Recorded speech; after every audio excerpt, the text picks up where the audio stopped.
హరే కృష్ణ. అందరికీ భాగవతం స్వాగతం. నాలుగో స్కందం ఒకటో అధ్యాయంలో ఉన్నాము. కొంత భాగాన్ని నేను చూస్తున్నాం. ఈ రోజు మిగిలిన భాగాన్ని ఈరోజు చూసుకుంటాం.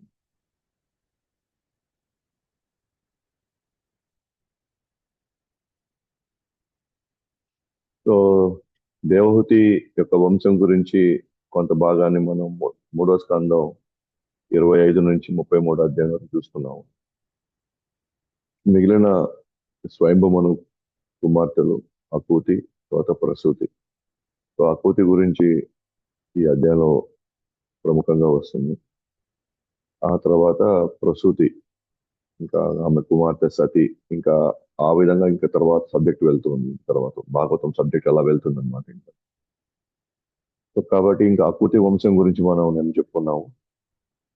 సో ముఖ్యంగా వాళ్ళకి యజ్ఞ దక్షిణ అనే వాళ్ళిద్దరు వాళ్ళ నుంచి ఆవిర్భవిస్తారు. సో యజ్ఞ విష్ణు అవతారం, సో దక్షిణ సో లక్ష్మి యొక్క అవతారం. అయితే పుత్రిక ధర్మం ప్రకారంగా మను వాళ్ళకి ముందే షరతు పెట్టాడు, ఇట్లా మీకు అబ్బాయి పుడితే అది నేను తీసుకొచ్చి పెంచుకుంటాను అని. సో ఎందుకంటే ఆయనకు అర్థమైంది సాక్షాత్తు ఆయన భగవంతుడి యొక్క అవతారం రాబోతుంది, కాబట్టి తాను భగవంతుడు సేవించుకోవాలనే భావనలో తీసుకున్నాడు. సో తర్వాత మనకు తెలిసి మన్వంతరం గురించి మాట్లాడుకున్నాం నిన్న. మన కాలం ఎవరెవరు ఉంటారు, ఆ మన్వంతరం, ప్రతి మన్వంతరంలో వీళ్ళు 6 మంది ఉంటారు. అవి కేవలం పోస్టులు మాత్రమే, కానీ వ్యక్తులు మారిపోతూ ఉంటారు. సో అర్హత కలిగిన వాళ్ళు ఆ పోస్టులు తీసుకుంటారు. మనం చెప్పుకున్నాం ఇదంతా 6 మంది. ఇప్పుడు స్వయంభూ మన్వంతర కాలంలో ఎవరెవరు ఉన్నారు అక్కడ, వాళ్ళ వాళ్ళ ఎవరెవరు అక్కడ పోస్ట్. అయితే మనం చూసాం నిన్న సురేశ్వర అంటే ఇంద్రుడు, అలాగే మను అవతారం ఇద్దరు ఒకటే ఉన్నారు. ఎందుకంటే ఆ ఆ మన్వంతరంలో ఇంద్రుడు తగినట్టుగా ఎవరు ఇంకా అర్హత సంపాదించలేకపోతే ఆ పోస్ట్ ఖాళీ అవడంతో భగవంతుడే స్వయంగా ఆ పాత్ర కూడా తీసుకుంటాడు అనమాట. తర్వాత ఇంకా దేవహూతి వంశంలో ఆ కొంచెం ఆ గురించి మనం మాట్లాడుకున్నాం. ఆ 9 మందిని 9 మందికి ఆ ఋషులకి లేదా ప్రజాపతులకి అప్పచెప్పారు. సో దాంట్లో ముఖ్యంగా ఆ అత్రి అనసూయ గురించి రావడంతో విదురుడు ముగ్గురిని వాళ్ళు వాళ్ళు అంటే ఆమె గర్భం నుంచి ఎందుకు రావాల్సి వచ్చింది ముగ్గురు కూడా ఏకకాలంలో అన్న పాయింట్ వచ్చినప్పుడు అప్పుడు మైత్రేయుడు ఆ కథ వివరిస్తారు. అట్లా ఆ అత్రి ముని పలానా పలానా పర్వతానికి వెళ్ళి అక్కడ తపస్సు చేస్తూ ఓ జగదీశ్వర అనే పదాన్ని వాడాడు. సో ముగ్గురు జగదీశ్వరులుగా భావించారు. ఎందుకంటే జగత్తులో వాళ్ళు ప్రముఖమైనటువంటి వాళ్ళ పాత్ర పోషిస్తున్నారు, సృష్టి స్థితి లయం. కాబట్టి నాకు ఒక పుత్రుడు కావాలి, మీ వలే ఒక పుత్రుడు కావాలని అని అడగడంతో వాళ్ళు ఎవరిని పిలిచాడా అనే భావంలో వాళ్ళు ముగ్గురు వచ్చారనమాట. సో వాళ్ళు సమాధానం ఇచ్చారనమాట. ఈ రోజు మనం ఆ టాపిక్ ఈరోజు మాట్లాడుతున్నాం. నువ్వు సత్సంకల్పుడివి కనుక కోరుకున్నవన్నీ తీరుతాయి. నువ్వు ఒకరిపై ధ్యానం చేశావు, ఒకరిపై నువ్వు అడిగావు, కానీ యాక్చువల్గా మేమందరం కూడా ఒకటే. నువ్వు ఒకరే అనుకొని నువ్వు ధ్యానం చేసావు. జగదీశ్వర అంటే ఒకరే అనుకొని నువ్వు ధ్యానం చేసావు. ఒకరే అనుకొని నువ్వు తనలాంటి కొడుకు కావాలని చెప్పేసి నువ్వు ప్రార్థించావు. అయితే మేమందరం కూడా ఇక్కడ ఒకటే మేమంతా అనే భావంలో వాళ్ళు వివరిస్తారు అన్నమాట. అంటే ఒకటే ఇన్ ద సెన్స్ ఎక్కడంటే భౌతిక జగత్తుకు సంబంధించి తీసుకునే పాత్రలో, ఓకేనా, సృష్టిని నడిపే క్రమంలో మూడు మూడు భాగాల కింద తీసుకున్నారు. కాబట్టి జగదీశ్వర అన్నప్పుడు ఆ జగత్తుకు సంబంధించి మేమందరం ముగ్గురం ఈక్వల్ పాత్ర మేము పోషిస్తున్నాం అనే భావంలో మేము ముగ్గురు కలుసుకొని వచ్చాము. అయితే నువ్వు కోరుకున్న పుత్రుడు మా అందరి అంశంగా ఉంటాడు, మా ముగ్గురి యొక్క అంశంగా ఉంటాడు. నువ్వు స్పెసిఫిక్ గా అడగలేదు. అయినా కూడా మన ఆచార్యులు మన భాషలో రాస్తారు అనమాట. ఏమని రాస్తారంటే ఆచార్యులు, అల్టిమేట్ గా వాళ్ళకి దత్తాత్రేయుడు పుత్రుడుగా వస్తాడు. కానీ ఇక్కడ మీరు కానీ గమనిస్తే ముగ్గురు 3 అంశాలుగా ఈ భూమి మీదకి వస్తారు అనమాట వాళ్ళు. ఓకేనా? ఉదాహరణకి బ్రహ్మ నుంచి సోమ అనే ఆ, ఆయన వస్తారు. విష్ణు నుంచి దత్తాత్రేయుడు వస్తారు. ఓకేనా. శివుడి నుంచి దుర్వాసు ముని వస్తారు. అంటే బ్రహ్మ, విష్ణు, మహేశ్వరులు వీళ్ళ ముగ్గురు అంశాలుగా బయటకు వస్తారు. అయితే ఇప్పుడు యాక్చువల్గా వీళ్ళ ముగ్గురులో అనసూయ గర్భంలోకి ప్రవేశించింది ఎవరు అంటే దత్తాత్రేయుడు ఎవరు అంశము? విష్ణు అంశం. అంటే ఇక్కడ కూడా మనకి తట్టతెల్లమైంది ఏంటంటే విష్ణువే ప్రముఖంగా జగదీశ్వర అనే పాయింట్ ఒకటి వస్తుంది అనమాట. ముగ్గురు ఒకటే అయినప్పటికీ కూడా విష్ణు అంశమైనటువంటి దత్తాత్రేయుడిని వాళ్ళు జన్మనిస్తారు అన్నమాట. అంటే జగదీశ్వర అంటే మేమందరం ఒకటే అయినప్పటికీ కూడా యాక్చువల్ జగదీశ్వర అంటే ఇక్కడ ముగ్గురులో విష్ణు అని అది శాస్త్రయుక్తంగా అది తెలిసింది కాబట్టే జగదీశ్వర అనే పాయింట్ వచ్చినప్పుడు విష్ణుకు ఎవరైతే అంశంగా ఉన్నారో దత్తాత్రేయుడు ఆయన మాత్రమే ఈ గర్భం నుంచి వస్తాడు. ఓకే. అంటే మనకు అర్థమైపోయింది ఏంటంటే వీళ్ళ ముగ్గురులో ప్రముఖమైనటువంటి ఆ ఆ ముఖ్యమైనటువంటి రోల్ విష్ణుదేను. ఓకే.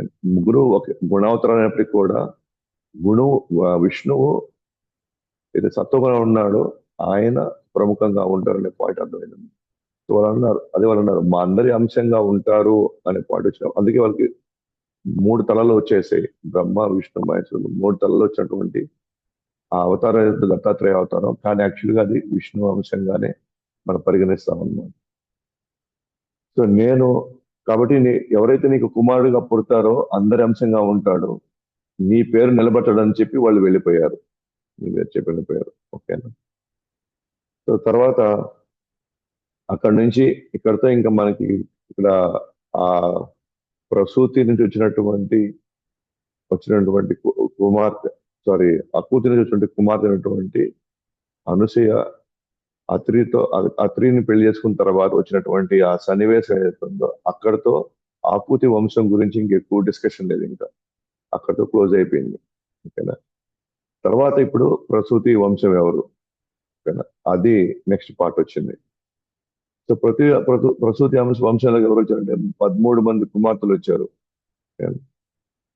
అయితే ఈ 13 మందిని ఒక ఋషికే ఇచ్చారనమాట. ఆయన పేరు వచ్చి ధర్మ. ఓకేనా. అయితే వాళ్ళకి 13 మంది పుత్రులు పుట్టారు. వాళ్ళు 13 మంది పుత్రులు ఎవరికి అంటే 13 మంది కుమార్తెల్లో 13 కుమార్తెల్ని అంటే మొత్తం కానీ తీసుకుంటే 16 మంది పుత్రికలు వాళ్ళకి. 16 మంది కుమార్తెల్లో 13 మందిని ఒకరికే ఇచ్చారు అనమాట. ఎవరికి? ధర్మ అని ఒక ఋషికి ఇచ్చారు, మునికి ఇచ్చారు, లేదా ప్రజాపతికి ఇచ్చారు. వాళ్ళు పుట్టిన సంతానం ఏంటంటే ఆ 13 మంది కుమార్తెల్ని ధర్మకి ఇచ్చినప్పుడు వాళ్ళ కుటుంబంకి వచ్చినట్టు ఆ 13 మంది ప్లస్ ధర్మ అంటే ఆ కుటుంబం నుంచి 13 మంది పుత్రులు పుట్టారు. నెక్స్ట్ స్వాహ అనే ఒక కుమార్తెకి అగ్ని అనే మునితో పెళ్లి చేశారు. వాళ్ళకి 3 పుత్రులు పుట్టారు. స్వద అనేటువంటి ఇంకొక ఆమెని పితాలు అనే వాళ్ళకి ఇచ్చి పెళ్లి చేశారు. అంటే 2 కుమార్తెలు పుట్టారు వాళ్ళకి.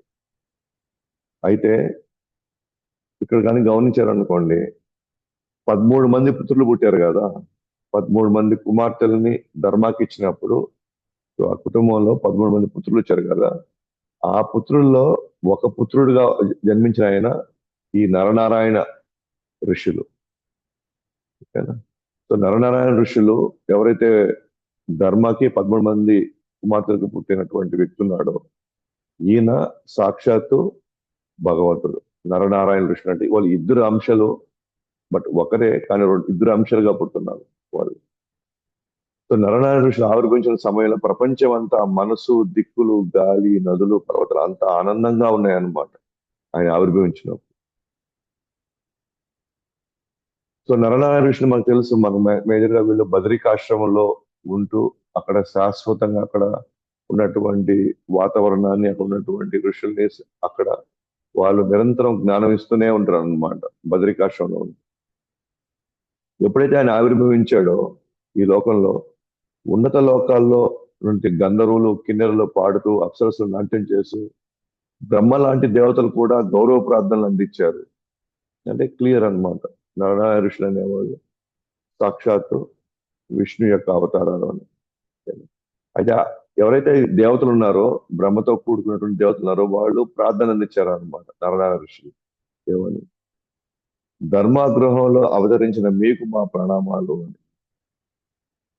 అదే మీరు దేవదేవులు, మీరు వేదాలను అందించిన వాళ్ళు అని ఈ విధంగా కీర్తిస్తూ అలా మీరు ధర్మగృహాన్ని లో అవతరించిన మీకు నా ప్రణామాలు అని చెప్పేసి వాళ్ళు గౌరవప్రదమైన ప్రణామాలు చేస్తారు అనమాట. అంటే ఇప్పుడు నెక్స్ట్ ఏమంటారంటే, ఎవరైతే అవతరించాడో, ధర్మ యొక్క గృహంలో ఎవరైతే అవతరించాడో ఆ భగవంతుడికి దయగల దృష్టి నా మీద పడుగాక, లేదా మా మీద పడుగాక అని వీళ్ళందరూ దేవతలను ఆ విధంగా ప్రార్థిస్తారు. ఆ చూపు లక్ష్మీ నివాసం యొక్క వైభవం కూడా ఆ చూపు ముందు తేలిపోతుంది. అంటే ఆ చూపు ఎంత దయగలది, ఎంత కరుణ కలిది అని అంటే, లక్ష్మీ నివాసం ఉన్న వైభవం కూడా, ఆ వైభవం కూడా ఆ చూపులో ఉన్నటువంటి ఆ మాధుర్యం, అంటే ఆ అందంతో పోలిస్తే, ఓకేనా, లక్ష్మీ నివాసం కూడా ఆ వైభవం కూడా ఆ చూపులో తేలిపోతుంది. అంటే అంత అందంగా ఉంటుంది ఆయన యొక్క దర్శనం. అంత అందంగా ఉంటుంది ఆయన యొక్క అందం. లక్ష్మీ నివాసులో ఉన్న వైభవం కూడా అసలు తేలిపోతుంది అనమాట అక్కడ నుంచి. సో అది ఆ విధంగా వాళ్ళు ప్రార్థన చేస్తారు అనమాట. సో దేవతల యొక్క ప్రార్థన తర్వాత వారిపై నరనారాయణ ఋషులు చల్లని చూపు చూసి గంధమదన పర్వతం వైపు వెళ్ళిపోయారు. అయితే నరనారాయణ ఋషుల యొక్క ప్రాముఖ్యత ఏంటి అని అంటే, నరనారాయణ ఋషులు మనం చెప్పుకున్నాం సాక్షాత్తు వాళ్ళు భగవాన్ యొక్క అవతారాలు. ఆ ఈ ప్రపంచంలో, ఈ సృష్టిలో ఆల్రెడీ మనం డిస్కస్, ఈ సృష్టిలో మన్మధుడి యొక్క మాయలోకి పడనటువంటి ఒకే ఒక అవతారం, అంటే మనిషిగా ఎత్తినప్పుడు, ఒక మనిషిగా వచ్చినప్పుడు, ఋషులుగా ఇక్కడ ఈ భూమి మీదకి వచ్చినప్పుడు మన్మధుడి యొక్క ఆ ఆయన క్రీడలకు కావచ్చు, లేకపోతే ఆయన లీలలకు కావచ్చు, ఏమాత్రం అసలు ఆ యొక్క మాయలో పడకుండా ఉండే ఏకైక వ్యక్తులు ఈ నారాయణ ఋషులు అన్నమాట. ఈ భూమి మీద, ఈ సృష్టిలో మిగతా వాళ్ళు ఎంత పెద్ద దేవతలైనా కానివ్వండి, ఎవరైనా కానివ్వండి, ఎక్కడో దగ్గర మన్మధుడి యొక్క ఆయన చేసే క్రియల్లో వీళ్ళు ట్రాప్ అయిపోతారు అనమాట. కానీ నరనారాయణ ఋషులు మాత్రం వాళ్ళు మన్మధుని సైతం వాళ్ళు మాయలో పెట్టగలుగుతారు. ఎందుకంటే సాక్షాత్తు విష్ణు కదా, సాక్షాత్తు విష్ణు. కాబట్టి విష్ణువుని మాయలో పెట్టేటువంటి స్థితి ఎవరికీ లేదన్నమాట.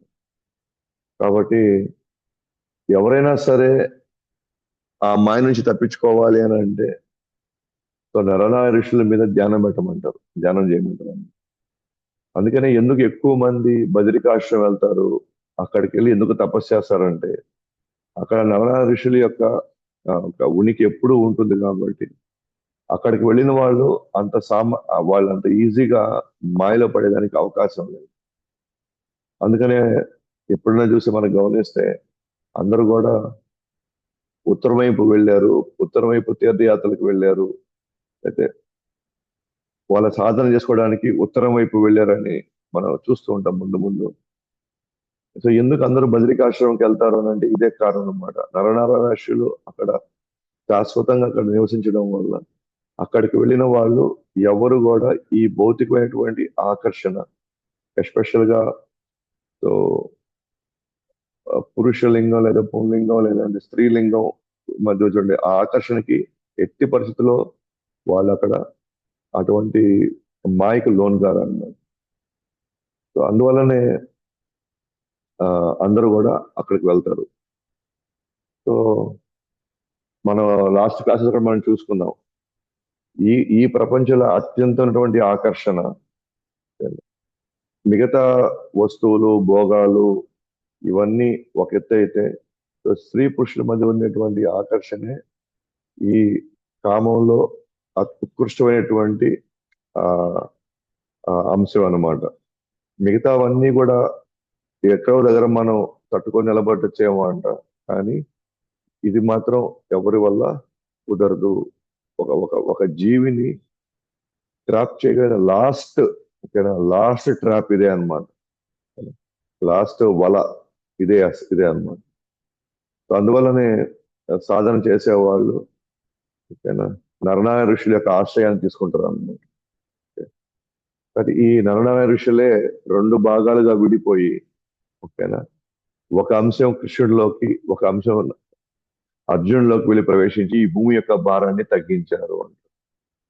సో నర అనే అంశము అర్జున్లో ప్రవేశించి, నారాయణ యొక్క అంశము కృష్ణుడిలో ప్రవేశించి ఈ యొక్క భారాన్ని తగ్గించారు. నెక్స్ట్ రాబోయేటువంటి అదే ఈ నరనారాయణ ఋషులు జరిగిందంతా సత్యయుగంలో, ఇదంతా సత్యయుగంలో జరుగుతుంది ఈ లీలంతా కూడా.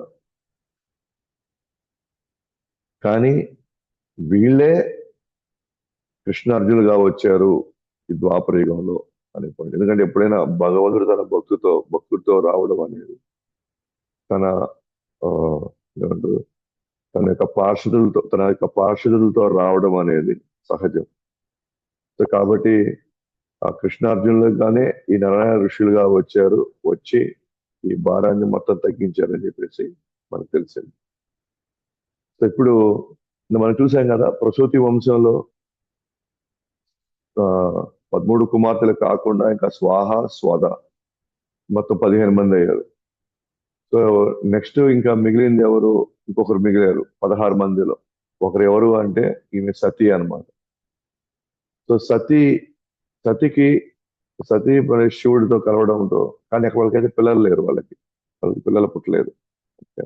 మనం చెప్పుకున్నాం వీళ్ళకి 13 మంది పుత్రులు, లేదా 16 మంది పుత్రులు, లేదా 2 పుత్రులు, 3 కుమార్తెలు, ఇవన్నీ మనం చెప్పుకుంటాం. కానీ ఇక్కడ మాత్రం వీళ్ళకి అసలు పిల్లలు లేరు. మీరు ఇంకొకటి గమనిస్తే భాగవతంలో ఇప్పుడు వంశం చెప్పుకుంటూ వస్తున్నాం కదా. ఫస్ట్ దేవహూతి వంశం చెప్పుకుంటున్నాం, తర్వాత ఆకూతి వంశం చెప్పుకుంటున్నాం, 3 ఇక్కడ ప్రసూతి వంశం చెప్పుకుంటున్నాం. ఇక్కడ దేవహూతి వంశంలో 9 మంది కుమార్తెలు, ఒక పుత్రుడు. వాళ్ళ వంశాలు మనం కానీ గమనించినట్లయితే 2 అంశాలు బాగా హైలైట్ చేసింది భాగవతం. మిగతా వాళ్ళ గురించి పెద్దగా పట్టించుకోవాలి, ఇంకా వాళ్ళ గురించి ఇంకా మనకు హైలైట్ చేయాలి ఇంకా. సో మీరు దేవహూతి వంశంలో అబ్బాయి గురించి ఫస్ట్ మాట్లాడారు. ఎవరు? కపిల భగవానుడు. ఎందుకని? భగవంతుడు కాబట్టి, భగవంతుడి యొక్క అవతారం కాబట్టి ఆ పుత్రుడి గురించి ఎలాబరేట్ గా మాట్లాడుకుంటాం. ఇప్పుడు అదే ఈ దేవహూతి వంశంలోనే మళ్ళీ మనం అనసూయాత్రి గురించి మాత్రమే మాట్లాడుకున్నారు. మిగతా 8 మంది వాళ్ళ పరిస్థితి మనం మాట్లాడుకోవాలి అసలు. ఎందుకని? మళ్ళీ అక్కడ భగవంతుడి అవతారం వచ్చింది కాబట్టి, ఎవరి రూపంలో? దత్తాత్రేయ రూపంలో. మళ్ళీ అది హైలైట్ అయింది. మళ్ళీ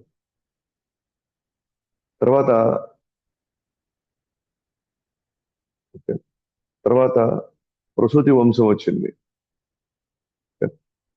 సో ప్రసూతి వంశం వచ్చినప్పుడు ఇక్కడ కూడా ఈ 13 మంది పుత్రులు ఎవరో, ఈ ముగ్గురు పుత్రులు, వీళ్ళెవరి గురించి మనం పెద్దగా మాట్లాడుకోవాలి. మళ్ళీ మనం చూస్తే ఈ 13 మంది పుత్రుల్లో ఒకరైనటువంటి నరనారాయణుడి గురించి మాత్రమే మాట్లాడుకుంటాం మళ్ళీ మనం. ఓకే, ఈ 13 మంది పుత్రుల్లో ఒకరి గురించి మాట్లాడు, ఎవరున్నా అంటే వాళ్ళ గురించి మాత్రమే హైలైట్ అయింది. ఎందుకని? మళ్ళీ భగవానుడికి అవతారం కాబట్టి. మిగతా వాళ్ళ గురించి అసలు తర్వాత పెద్ద ప్రస్తావన ఏం లేదు. ఇప్పుడు సతీ, శివ, వీళ్ళ గురించి ఇప్పుడు మనం రాబోయే 2-3 అధ్యాయాల్లో బాగా విస్తారంగా మాట్లాడుకుంటాం. ఇక్కడ విస్తారంగా మాట్లాడుకుంటాం. అక్కడేమో కపిల భగవానుడు గురించి, కపిల భగవానుడు యొక్క బోధనలు, ఉపదేశాలు ఎలాబరేట్ గా మాట్లాడుకున్నాం. తర్వాత ఇక్కడ సతీకి, శివుడికి ఆ ఆ దక్షుడు వీళ్ళ మధ్య జరిగినటువంటి సన్నివేశాలు మరి కొద్దిగా విస్తారంగా మాట్లాడు. అంటే మీరు కానీ మన భాగవతం యొక్క ప్యాటర్న్ గా మీరు కానీ అర్థం చేసుకుంటే, ఓకేనా? కృష్ణుడు కృష్ణుడి యొక్క అవతారాలు, కృష్ణుడి యొక్క భక్తుల గురించి ఎక్కడల్లా ఎపిసోడ్స్ వస్తాయో అక్కడల్లా కొంచెం వివరణలు పెరిగినాయి అన్నమాట. వివరణ ఇవ్వడానికి ప్రయత్నించారు. ఎక్కడైతే వీటికి తావు లేదో అవి మొత్తం ఆల్మోస్ట్ లైక్ స్కిప్ చేసేసి ముందుకు వెళ్ళిపోతా ఉంది బాగా. అంటే కృష్ణుడు లేదా విష్ణువుకి సంబంధించినటువంటి అంశం వచ్చినప్పుడు మాత్రమే మనకి బాగా ఆ, వివరణలు ఉన్నాయి. మిగతా దగ్గరలో లేవు. దీన్ని బట్టి మనం అర్థం చేసుకోవచ్చు, వ్యాసుడు ఎక్కడా కానీ ఇంకా ఇంకెటువంటి ఆ ఏమంటారు, దేవతలకు కానీ దేవతారాధనలకు కానీ లేదా అటువంటి సంబంధించినటువంటి సాధనలకు కానీ లేదా ధర్మార్థం కామ మోక్షాల గురించి కానీ లేదా వివిధ కర్మ దాన యోగ మార్గాల గురించి కానీ ఎక్కడ అసలు వాటిని హైలైట్ చేయడాన్ని అసలు ఎక్కడ ఆ వ్యాస సుముఖతే చూపించరా. ఎందుకంటే వీటి గురించి ఆల్రెడీ మిగతా పురాణాల్లో విస్తారంగా వివరించేశారు బాగా. ఓకేనా? ఇక్కడ మాత్రం ఆల్రెడీ మనం చూసాం, వ్యాసుడు అసంతృప్తికి గురయ్యాడు. వివిధ దేవతల గురించి, వాళ్ళకి తగినటువంటి వివిధ మార్గాల గురించి, వాళ్ళ కోరికలు తీర్చుకోవడానికి చేసేటువంటి అనేక సాధనలు కానీ ఇవేవిటిని ఏదైతే అక్కడ పుంకాలుగా రాశాడో భాగవతం దగ్గరకు వచ్చేసరికి మాత్రం ఎక్కడ వాటికి అసలు అవకాశం ఇవ్వలేదు, తావు ఇవ్వలేదు అన్నమాట. కనీసం వివరించడానికి కూడా ఇష్టపడలేదు కనీసం. ఎందుకంటే అవన్నీ వివరణలు విని విని విని వాళ్ళు ఎవరు కూడా మోక్షం వైపు పోవడం లేదే, వాళ్ళు ధర్మార్థంలోనే వాళ్ళు ఆగిపోయారు. ఏంటి వాళ్ళు మరి కామార్థాలు, అర్థము తర్వాత కామం, ఈ రెండు అంశాలనే వాళ్ళు ఇరుక్కోపోయి ట్రాప్ అయిపోయారు వాళ్ళు. కనీసం వాళ్ళకి తర్వాత మోక్షం ఒకటి ఉందనే వాళ్ళు మర్చిపోయారు. కాబట్టి అంత విస్తారంగా రాసి వీళ్ళు ఏదో ఒక రోజు వీళ్ళు క్రమ పద్ధతిలో వీళ్ళు మోక్షం వైపు వెళ్తారనే భావంలో వాళ్ళ యొక్క స్వభావం అర్థం చేసుకొని వాళ్ళకి వివిధ విధానాలు ఇచ్చాడు. కానీ అక్కడ వీళ్ళెక్కడ వీళ్ళు ఆ ఇతని యొక్క ఉద్దేశాన్ని వాళ్ళు అర్థం చేసుకోలేకపోయారు వాళ్ళు. కానీ భాగవతంకి వచ్చేసరికి మాత్రం ఇంకా పూర్తిగా అతను కన్విన్స్ అయిపోయాడు. ఇంకా దీనిలో ఏమాత్రం కొద్దిగా కూడా అసలు అవకాశం కూడా మనం ఇవ్వకూడదు. మనం ఇక్కడ అవకాశం ఇవ్వకూడదు. వీళ్ళు ఎందుకంటే ఏమాత్రం అవకాశం ఇచ్చినా కూడా వీళ్ళు ఖచ్చితంగా ఆ కృష్ణుడిని వదిలేస్తారు. వీళ్ళు లేదా అసలైనటువంటి మార్గాన్ని వీళ్ళు వదిలేస్తారు అనే ఆ ఉద్దేశంతోనే మనకు వ్యాసుల వారు ఇక్కడ అవకాశం వెళ్ళాలి. అయితే ఇప్పుడు అయితే శివుడి గురించి ఇక్కడ ఎందుకు డిస్కషన్ వచ్చింది దాంట్లో, ప్రతి శివుడు గురించి మరి ఈ ఎపిసోడ్ లో శివుడి గురించి అంత వివరంగా మళ్ళీ 3 అధ్యాయాలు అవసరం ఏంటి అని అంటే, ఇక్కడ ముందు దక్షుడు ఎంత అవమానించినా కూడా, దక్షుడు ఎంత అవమానించినా కూడా శివుడు ఓర్పుతో సహనంతో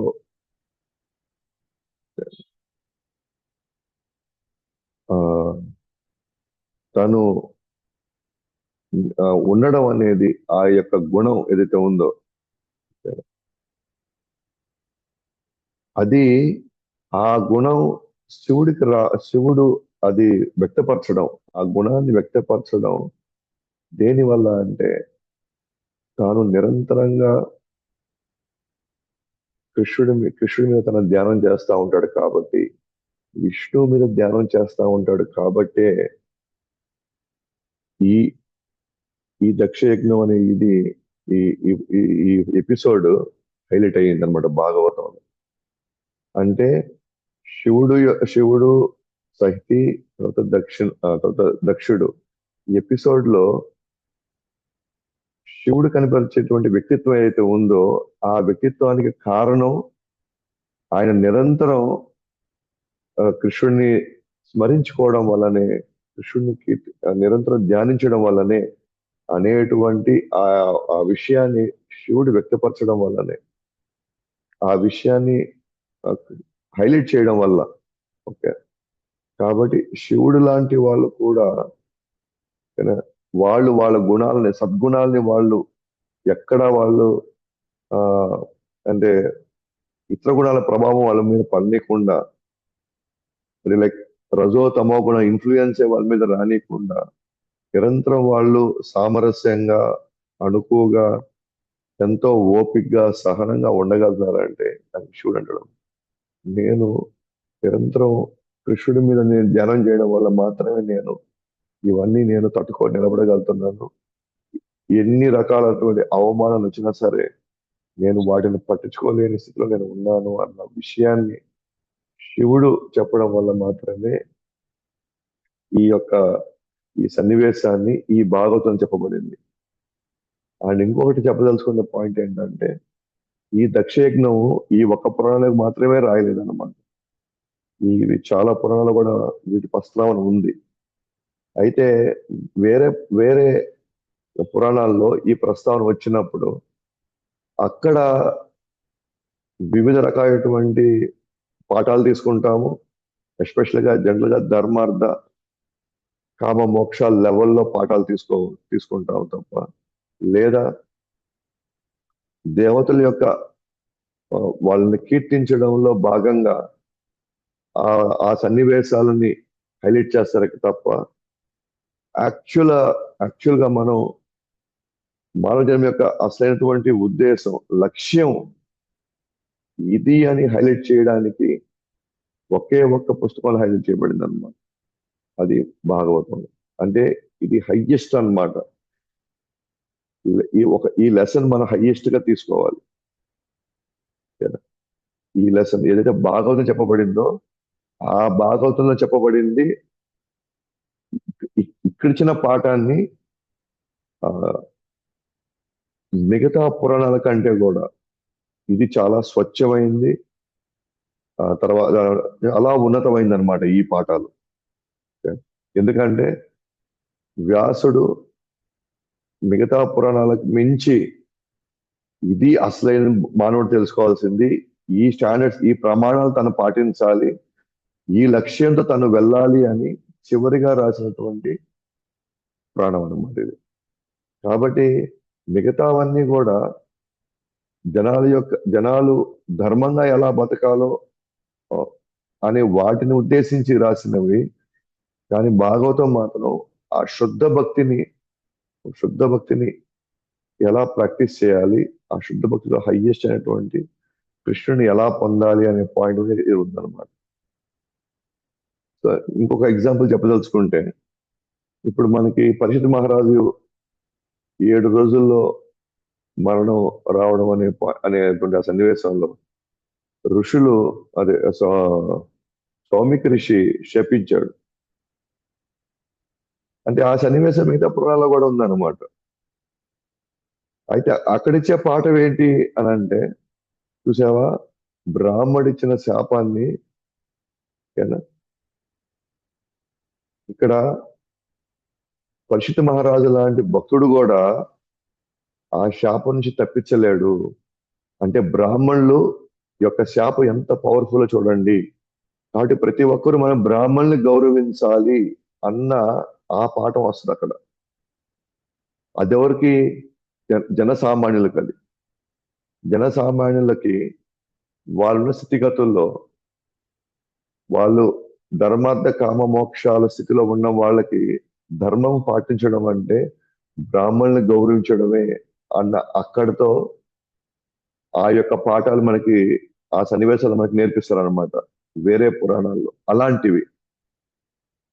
కానీ భాగవతంకి వచ్చేసరికి మనకి ఏం చెప్తారు, అసలు గాని పరీక్షిత్ మహారాజు కానీ తలుచుకోగానే ఉండుంటే, తను విష్ణు భక్తుడు, కృష్ణ భక్తుడు కదా, తను తలుచుకుంటే బ్రాహ్మణుడి యొక్క శాపాన్ని కూడా తను రివర్ట్ చేసేసి ఉండొచ్చు. ఎందుకంటే బ్రాహ్మణుడి కంటే వైష్ణవుడు తనకి ఇంకా చాలా ఆ బ్రాహ్మణ శాపాన్ని కూడా పూర్తిగా నిర్వీర్యం చేసేటువంటి అవకాశం ఈ వ్యక్తికి ఉంది. అయినప్పటికీ కూడా కృష్ణ భక్తులు, ఓకేనా, భగవుడి యొక్క మాట నిలబెడుతూ, అంటే భగవంతుడు చెప్పాడు కదా బ్రాహ్మణుడిని మనం ఎప్పుడు గౌరవించాలని, ఆ మాటకి గౌరవిస్తూ తను మాత్రం పూర్తిగా భగవంతుడి మీద ఆధారపడిపోతాడు. అలా భగవంతుడి మీద ఆధారపడడం వల్ల, ఓకేనా, భగవంతుడు ఆ బ్రాహ్మణ శాపాన్ని గౌరవిస్తూనే ఆ శాపానికి మళ్ళీ గురి కాకుండా, పూర్తి స్థాయిలో ఆ కర్మని పూర్తిగా అనుభవించకుండానే కృష్ణుడు ఆ భక్తుని ఎలా కాపాడగలుగుతాడు అనే విషయాన్ని మనకి నేర్పిస్తాడు. ఏ విధంగా లాస్ట్ లో కాపాడాడు? ఆ పాము వచ్చి కుట్టే లోపలే కృష్ణుడు ఏం చేస్తాడు? ఆ పరిశుద్ధ మహారాజు ఆ శరీరం నుంచి విడుదల చేయించేస్తాడు. ఆ శరీరం నుంచి అతను విడుదల పొందాడు. అంటే విడుదల పొందిన తర్వాత పాము వచ్చి కుట్టింది, కానీ అది పరిశుద్ధ మహారాజుని ఏమాత్రం ఎఫెక్ట్ చేయలేకపోయింది. ఆ ప్రభావం ఏమాత్రం చూపలేకపోయింది పరిశుద్ధ మహారాజు మీద. అంటే బ్రాహ్మణ శాపాన్ని ఒకవైపు కాపాడుతూ, బ్రాహ్మణుల యొక్క గౌరవాన్ని ఒకవైపు కాపాడుతూ, అటు తన భక్తుని ఎలా కాపాడుకోవాలో, ఈ యొక్క ప్రభావం దాని మీద పడకుండా ఎలా చేయాలో కృష్ణుడు తెలుసు అన్నమాట. అంటే భాగవతం ద్వారా మనకి చెప్పాలనుకున్న లెసన్ ఏంటి అంటే, ఇక్కడ ధర్మబద్ధంగా కొన్ని పాటించాల్సి వస్తుంది. కానీ ఒక్కోసారి ధర్మం కూడా ఒక్కోసారి భక్తికి వ్యతిరేకం అవ్వచ్చు ఒక్కోసారి. అలాంటప్పుడు నువ్వు కృష్ణుడినే నువ్వు ఎక్కువ కృష్ణుడి నుంచి నువ్వు కృష్ణుడి యొక్క భక్తులను నువ్వు ఉండు. కృష్ణుని తృప్తిపరచడమే నీ గమ్యము, నీ లక్ష్యము అని ధర్మానికి అతీతంగా నువ్వు వచ్చి కృష్ణుడు ఏదైతే కోరుకుంటాడో, కృష్ణుడు ఏదైతే ఆశిస్తాడో, కృష్ణుడు ఏదైతే చేయమంటాడో నువ్వు అదే చెయ్యి. ఒకవేళ అది ధర్మానికి విరుద్ధమైనా సరే, ఓకేనా, నువ్వు దాని వైపు నువ్వు వెళ్ళు అంటాడు. ఉదాహరణకి మనకి వర్ణాశ్రమ ధర్మం ఉంది ఇక్కడ, బ్రాహ్మణ, క్షత్రియ, వైశ్య, శూద్ర. అలాగే ఆశ్రమాలు తీసుకుంటే, వర్ణాలు తీసుకుంటే బ్రాహ్మణ, క్షత్రియ, వైశ్య, శూద్ర. ఆశ్రమాలు తీసుకుంటే మనకి బ్రహ్మచారి, గృహస్థ, వానప్రస్థ, సన్యాస. సామాన్యులు ధర్మాన్ని పాటించాలి. ధర్మాన్ని పాటించకపోతే పాపం. ధర్మాన్ని పాటించకపోతే పాపం. కానీ భక్తులు ధర్మాన్ని పాటిస్తే పాపం. కృష్ణ భక్తులు ధర్మాన్ని పాటిస్తే పాపం. ఉదాహరణకి ఒక వ్యక్తి, సామాన్యులు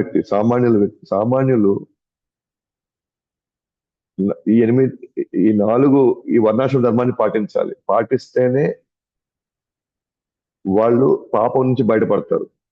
ఇది పాటించకపోతే వాళ్ళు పాపం చేసిన వాళ్ళు అవుతారు.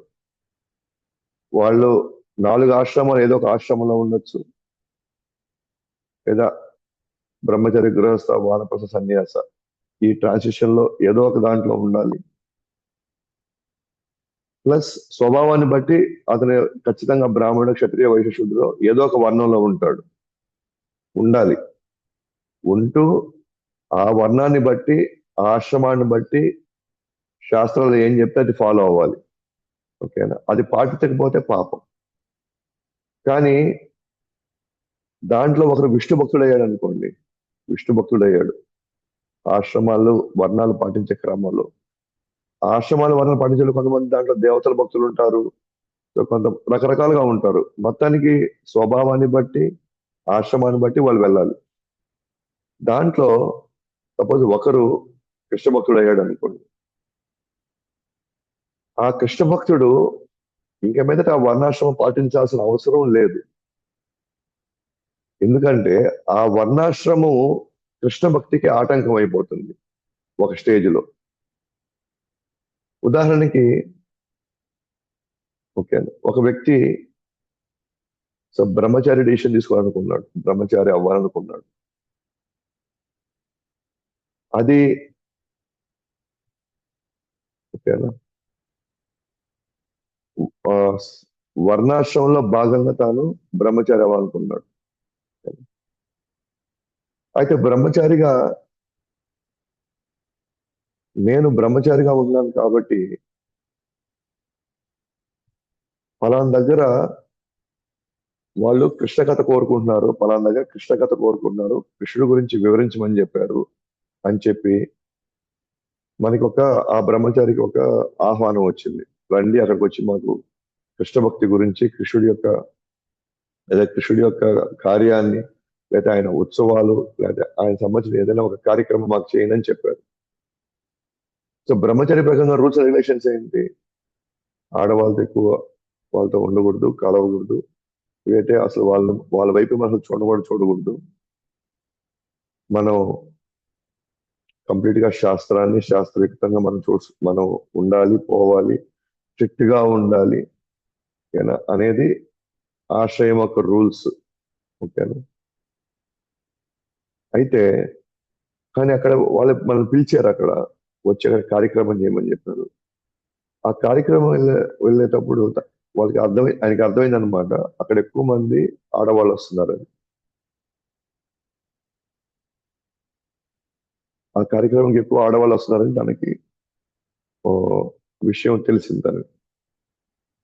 ఇప్పుడు నేను బ్రహ్మచారి కాబట్టి నా రూల్స్ అండ్ రెగ్యులేషన్స్ ప్రకారంగా నేను అక్కడికి వెళ్ళరాదు. ఎందుకంటే ఆశ్రమం ఏం చెప్పింది, అసలు ఆడవాళ్ళు ఉన్న దగ్గరికి పోవద్దు అని. స్ట్రిక్ట్ గా ఉండాలి, అసలు వాళ్ళు ఉన్న పరిసరాల్లో మనం ఉండరాదు అని రూల్. కానీ వాళ్ళు కోరుకునేది అక్కడ మాకు కృష్ణుడు లీల మాకు చెప్పండి అని. సో కృష్ణుడు గురించి కృష్ణుడి యొక్క లీల, కృష్ణుడి యొక్క ఆయన గుణగణాలు మాకు వివరించండి అని చెప్పి వాళ్ళు కోరుకుంటున్నారు.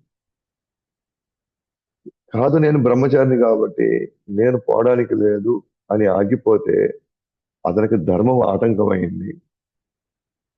ఏ ధర్మము? బ్రహ్మచారి అనే ధర్మము తనకి ఆటంకం అయిపోయింది. దేనికి? భక్తికి. అది పాపం.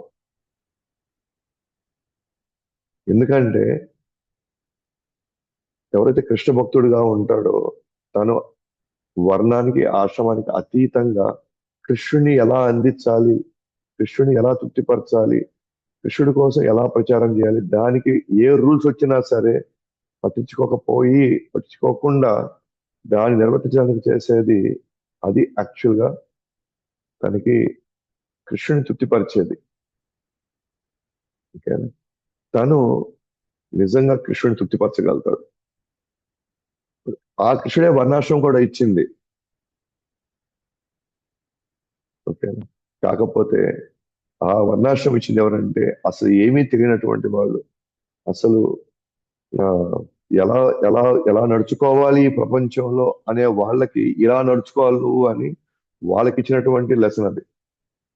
కానీ మనకి కృష్ణుడు దేవాదేవుడు, మనం కృష్ణుడి యొక్క అంశాలు అని అర్థమైన వాళ్ళకి అంతిమంగా ఇక్కడ మనం కృష్ణుడి గురించి, కృష్ణుడు చెప్పినటువంటి ఆ ఉన్నతమైనటువంటి సూత్రాలని, కృష్ణుని తృప్తిపరిచే విషయాలని, దాన్ని ప్రచారం చేయడానికి ఇక్కడ వర్ణాశ్రమం అనేది మనకి ఆటంకం కాదు. ఇక్కడ అది ఆటంకం అయిందంటే మనకి పాపం వస్తుంది. అందుకనే ఫస్ట్ అర్జునుడు వర్ణాశ్రమ ధర్మం ప్రకారంగా గురువుని చంపకూడదు కదా అన్న పాయింట్ వచ్చినప్పుడు కృష్ణుడు ఏమన్నాడు? కాదు, అంతిమంగా నేను చెప్పిన మాటని, నేను కోరుకున్న దాన్ని నువ్వు చేయడమే అంతిమైనటువంటి ధర్మము. ఆ ధర్మాన్ని పాటించినప్పుడు వర్ణాశ్రమ ధర్మం మనం పాటించలేకుండా పోయినటువంటి ఏదైతే మనకి పాపాలు అంటుకుంటాయో ఆ పాపాలు కూడా తొలగిపోతాయి. ఇప్పుడు ఒక విధంగా ఆ బ్రహ్మచారి తల్లిదండ్రులు చూసుకోకపోవడం వల్ల ఖచ్చితంగా తనకి కొంత దాని యొక్క ప్రభావం, దాని యొక్క ఫలితం మనకు వస్తుంది. లేదు, ఒక పుత్రుడిగా నువ్వు తల్లిదండ్రులు చూసుకోవడం అది కూడా నీ కర్తవ్యమే కదా. ఎస్, ఖచ్చితంగా కర్తవ్యం అది, ధర్మాన్ని పాటించడం. కానీ అంతకంటే ఉన్నతమైన ధర్మం ఏంటి? అసలైనటువంటి భగవంతుడి యొక్క భగవంతుని తృప్తిపరచడమే అసలైన ధర్మం. ఆ ధర్మం కోసం ఈ ధర్మాన్ని మనం పక్కన పెట్టినట్లయితే అప్పుడు మనం అసలైన ధర్మాన్ని, శాశ్వత ధర్మాన్ని పాటించడం వల్ల మనకి ఏ పాపం అంటుకోదు. అందుకే కృష్ణుడు అంటాడు, సర్వధర్మాన్ పరిత్యజ్య మాం ఏకం శరణం వ్రజ అహం త్వం సర్వ పాపేభ్య మోక్షయిష్యామి మా శుచః. సో అన్ని ధర్మాలని నువ్వు పక్కన పెట్టు. నువ్వు ఏదో పుత్ర ధర్మమో, లేకపోతే స్త్రీ ధర్మమో, లేకపోతే తండ్రి ధర్మమో, లేకపోతే దేశ ధర్మమో, ఇవన్నీ పక్కన పెట్టు. నేను చెప్పిన ధర్మాన్ని నువ్వు పాటిస్తే, దానివల్ల నువ్వు మిగతా ధర్మాన్ని పాటించకపోవడం వల్ల వచ్చేటువంటి ఏదైతే పాపాలు ఉంటాయో, నిన్ను వేధిస్తాయో, ఆ పాపాలను నేను చూసుకుంటాను. ఆ పాపాలను నేను చూసుకుంటాను. నువ్వు నేను చెప్పింది నువ్వు చేయి. అలాగే ఇప్పుడు మీరు కానీ గమనించే, అదే మహాభారతంలో ధర్మరాజుని కృష్ణుడు అంటాడు, నువ్వు ఈ అబద్ధం చెప్పు అని. కానీ ధర్మరాజు తన ధర్మ ప్లాట్ఫామ్ ఆగిపోయేసి, నేను ఇది కానీ చెప్పి నేను ధర్మం తప్పినట్టు అవుతాను కదా, కాబట్టి నేను మాత్రం అబద్ధం చెప్పను అన్నాడు. అంటే అంటే ఇదంతా ఒక లీలలో భాగంగానే, అంటే అంటే ధర్మరాజు శుద్ధ భక్తిలో లేడని. ఎందుకంటే కృష్ణుడు సర్వి చేయాలని తను ట్రై చేయాల, తన ధర్మంలో ఆగిపోవాలని ట్రై చేసి, మిగతా పురాణాలన్నీ ఈ ధర్మం దగ్గరే ఆగిపోతాయి. వాళ్ళు అక్కడ ధర్మాన్ని పాటించడంలో ఎక్కువ రూల్స్ రెగ్యులేషన్స్, దానికి సంబంధించిన నెలలే ఎక్కువ ఉంటాయి అన్నమాట మిగతా పురాణాలు. కానీ భాగవతంలో ఎలా ఉంటుందంటే ఇవన్నీ దాటేసి కదా, అత్యున్నతమైనటువంటి ధర్మమైనటువంటి భగవంతుడి యొక్క కోరిక నెరవేర్చడమే అసలైన ధర్మం. భగవంతుడి మనసుని అర్థం చేసుకొని, హృదయాన్ని అర్థం చేసుకొని నడుచుకోవడమే ధర్మం అనే భావన ఆ స్థితికి తీసుకెళ్ళి ఆ స్థాయిలో భాగవతం నిలబెడుతుంది అనమాట. అందువల్ల నేను ఎందుకు ఈ డిస్కషన్ ఇక్కడ తీసుకొచ్చానంటే, ఈ శివుడు ఈ ఈ దక్ష యజ్ఞం ఉన్నటువంటి ఈ సన్నివేశంలో ఆ ధర్మం వైపు మనల్ని నడిపిస్తాడు అన్నమాట, మనల్ని. అందువల్ల భాగవతం అంతా కూడా హయ్యెస్ట్, అంతిమంగా నేను ఈ స్థితికి చేరుకోగలిగితే నేను ఆల్మోస్ట్ నేను జీవన్ముక్త స్టేజ్ లో ఉన్నట్టే.